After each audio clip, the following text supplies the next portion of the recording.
ఉదయకాలం 3 గంటలకు లేచి ప్రార్థన చేస్తే మీ జీవితంలో అనేక అద్భుత కార్యాలు చూస్తారు. తప్పకుండా దేవుడు నీ జీవితంలో మహత్కార్యాలు, అద్భుత కార్యాలు జరిగిస్తాడు. నీకున్న సమస్యలకి, శ్రమలకి, శోధనలకి, మీకున్న ప్రతి విధమైన ప్రాబ్లంకి సొల్యూషన్ ఏంటి అంటే ప్రార్థన. సో ప్రార్థన ఎప్పుడు చేయాలనేది కూడా చాలా ఇంపార్టెంటు. అయితే దేవుని యొక్క వాక్యంలో నుండి ఉదయకాలమందు అనగా 3 గంటల నుండి 6 గంటల లోపు 1 గంట సేపు కనుక నువ్వు ప్రార్థన చేయగలిగినట్లయితే వారం 10 రోజుల్లో మినిమం 3 నెలల్లో నీ జీవితంలో మహా అద్భుత కార్యాలు చూస్తావు. అద్భుతాలు నీ వెంట వెంబడిస్తూ ఉంటాయి. ఆశ్చర్యకార్యాలు నీ వెంట వెంబడిస్తూ ఉంటాయి. పరిశుద్ధత కలిగి జీవిస్తావు. అలాగనే నీకు అసాధ్యమైనది ఏదీ ఉండదు. మంచి ఏంటి, చెడు ఏంటి అనేది మీకు తెలుస్తుంది. దేవుని యొక్క ఆత్మ నీ శరీరంలోనూ, నీ ఆత్మలోనూ, నీ హృదయంలోనూ మిళితమైపోతారు. కాబట్టి మీరు ఉదయకాలం ముందు లేచి ప్రార్థన చేయడం నేర్చుకోనండి. తప్పకుండా కంటిన్యూస్గా ప్రతిరోజు ఉదయాన్నే లేచి ప్రార్థన చేయడం అనేది చాలా చాలా ఇంపార్టెంటు.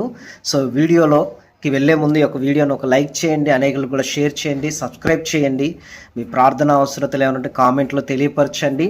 అలాగే కామెంట్ చేయండి ఆమేన్ అని, మీకు తెలిసిన ఫ్రెండ్స్కి ఈ యొక్క వీడియోని షేర్ చేయండి. అలాగనే హై పాయింట్స్ తప్పకుండా ఇవ్వండి.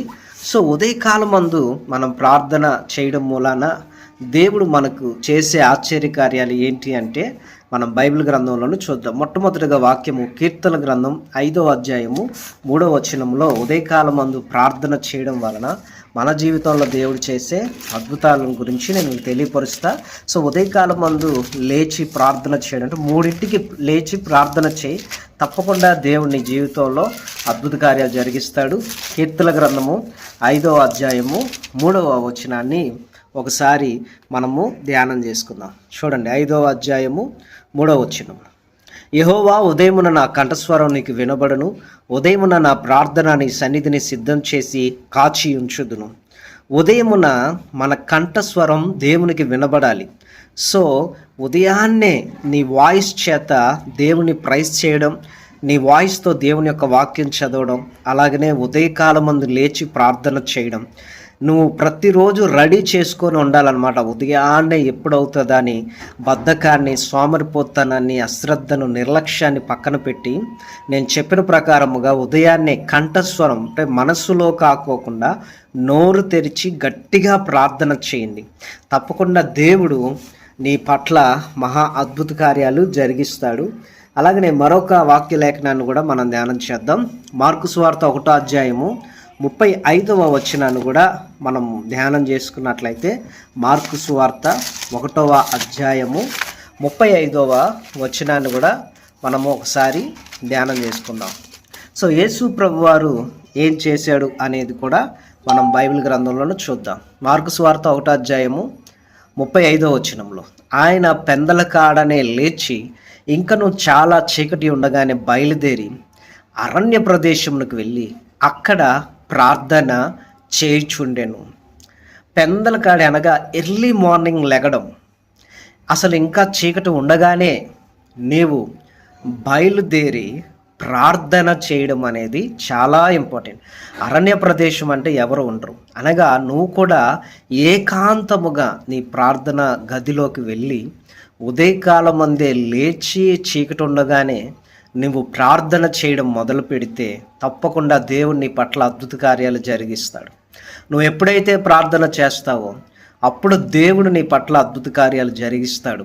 సో పెందల కాడే లెగాలి, చీకటి ఉండగానే నువ్వు ఏకాంతంగా ప్రార్థన చేయాలి. ఇలా ప్రార్థన చేయడం అనేది మీరు నేర్చుకోండి. అలాగే మరొక వాక్య లేఖనాన్ని కూడా నేను మీకు తెలియపరుస్తా. కీర్తన గ్రంథం 88వ అధ్యాయము 13వ వచనాన్ని కూడా ఒకసారి మనము ధ్యానం చేసుకుందాము.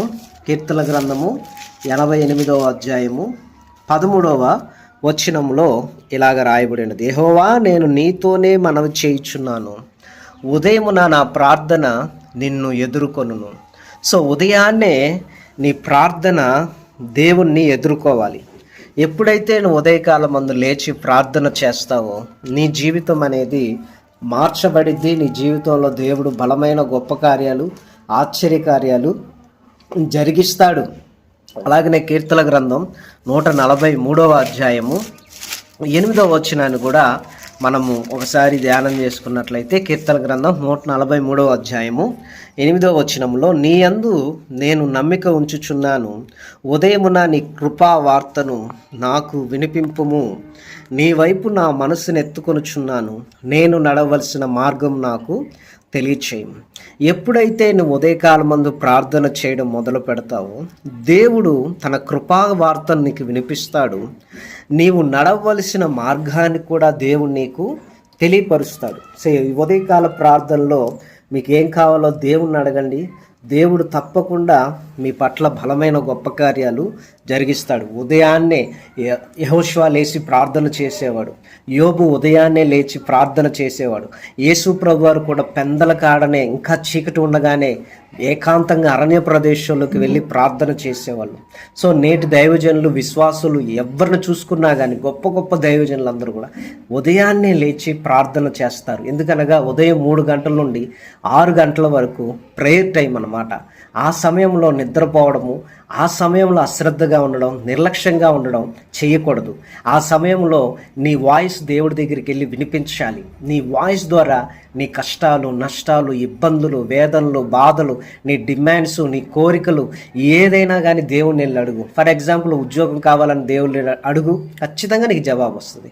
వివాహ విషయంలో క్లారిఫికేషన్ కోసం దేవుడి దగ్గర అడుగు, ఖచ్చితంగా నీకు దేవుడు ఆన్సర్ ఇస్తాడు. అప్పులు తొలగించాలని దేవుడిని అడుగు, ఖచ్చితంగా దేవుడు నీకు ఆన్సర్ ఇస్తాడు. వాట్ ఎవర్, ఏదైనా కన్ఫ్యూజన్ ఉన్నా, కన్ఫర్మేషన్ కావాలనుకున్నా, ఏదైనా రిలీజ్ చేయాలన్నా, దేన్నైనా బంధించాలన్నా, రిలీజ్ చేయాలన్నా, లేకపోతే ఏదైనా కమాండ్ చేయాలన్నా, ఏదైనా పవర్ కావాలి అన్నా, ఖచ్చితంగా ఉదయాన్నే you have to use your voice in presence of God. దేవుడి సన్నిధానంలో మస్ట్ అండ్ షుడ్గా నీ వాయిస్ అనేది వినబడాలి. అప్పుడు నీ నోరు సైలెంట్గా ఉంటే నువ్వు ఏమీ చేయలేవు. అందుకనే ఉదయాన్నే 3 గంటలు లేచి ప్రార్థన చెయ్యి. అద్భుతాలు అనేవి వెంటనే 3వ రోజు నుండే నీ జీవితంలో దేవుడు చేయడం ప్రారంభిస్తాడు. నీ జీవితాన్ని దేవుడు ఆశీర్వాదకరంగా మారుస్తాడు. ఆయన చేసే కార్యాలన్నీ కూడా కంటికి కనపడవు, చెవికి వినపడవు, నీ హృదయానికి కూడా అగోచరంగా ఉంటాయి. అంత గోప్యంగా దేవుడు తన కార్యాలు తాను చేసుకుంటూ వెళ్ళిపోతాడు. దేవుడే చేశాడనేది కూడా నీకు తెలియదు. కానీ దేవుడు చేయాల్సిన అద్భుతాలు, దేవుడు చేయాల్సిన ఆశ్చర్యకార్యాలు, దేవుడు చేయాల్సినదంతా నీ జీవితంలో దేవుడు చేసేస్తాడు అనమాట. బట్ ఆయన గోప్యంగా ఉన్నా, బహిరంగంగా ఉన్నా, నీకు దేవుని నడిపింపు కావాలి అంటే ఉదయకాలం ముందు లేచి నువ్వు తప్పకుండా 3 గంటలు లేచి నీవు ప్రార్థన చేయి. ఇలాగ నా ప్రార్థన చేయడం మూలాన నీ జీవితంలో మహా అద్భుత కార్యాలను మీరు పొందుకుంటారు. దేవుడు తన కృపా వార్తను నీకు వినిపించి ఆయన తన సన్నిధి ద్వారా, ప్రసన్నత ద్వారా నిన్ను నింపి ముందుండి నడిపిస్తాడు. కాబట్టి ఈరోజు నుండి మీరు కూడా అలవాటు చేసుకోనండి. ప్రతిరోజు ఉదయాన్నే లేచి ప్రార్థన చేయడం అలవాటు చేసుకోండి. ఒక వారం రోజులు మీరు ఒక్కసారి ఉదయాన్నే లేచి 1 గంట సేపు ప్రార్థన చేసి ట్రై చేసి చూడండి. ఎలాంటి ఫలితాలు పొందుకుంటారో మీరే చూస్తారు. ఎలాంటి మిరాకిల్స్ దేవుడు మీ జీవితంలో జరిగిస్తాడో మీరే చూస్తారు.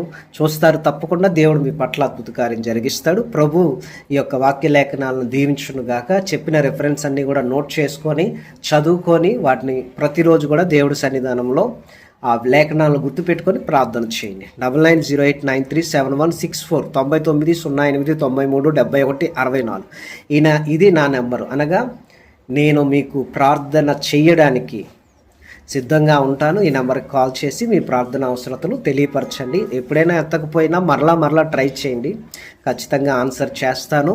మీ కొరకు ఒక చిన్న ప్రార్థన. మహాపరిశుద్ధుడా, ఈ యొక్క వీడియోని చూసినా నీ బిడ్డను దీవించి ఆశీర్వదించి నీ మహిమతో నింపండి. ఉదయకాలం ముందు లేచి ప్రార్థన చేసి అద్భుతాలు పొందుకోవడం నీ బిడ్డ జీవితంలో నేర్పించి ప్రార్థనా జీవితాన్ని బిడ్డకు దయచేయమని యేసుక్రీస్తు నామ పేరట అడుగుతున్నాను తండ్రి, ఆమేన్. ప్రభు పేరట నేను చేస్తున్న ఈ పరిచర్యకి వాక్యం విన్నారు, ఆశీర్వదింపబడ్డారు, దీవించబడ్డారు. మీ వంతుగా ఈ యొక్క పరిచర్యకి కొంతగా సహకరించండి. ఈ పరిచర్య ముందుకు కొనసాగడానికి మీ వంతుగా సహకరించండి. పరిశుద్ధుల అక్కర కొరకు మీరు ఇచ్చినప్పుడు మీ పేర్లను దేవుడు జీవగ్రంథంలో రాస్తాడు. సో దేవుడు మిమ్మల్ని కూడా ఆశీర్వదించడం ప్రారంభిస్తాడు. స్వార్థ పరిచర్యలో మీరు విత్తనం వేసినప్పుడు 100 ఫలం మీరు పొందుకొని ఆశీర్వదింపబడతారు. సో 9908937164 ఈ నెంబర్కి ఫోన్పే, గూగుల్ పే, పేటిఎం ఉంటుంది. మీ యొక్క కానుకలు ఈ నెంబరు పంపించండి. అలాగే మీకు ఏమైనా ప్రార్థన అవసరతలు తెలియపరచండి, కామెంట్ చేయండి. మీ ప్రార్థన అవసరతలు కామెంట్ చేయండి. ఆమేన్ అని కామెంట్ హై పాయింట్స్ ఇవ్వండి. దేవుడు మిమ్మల్ని దీవించును గాక.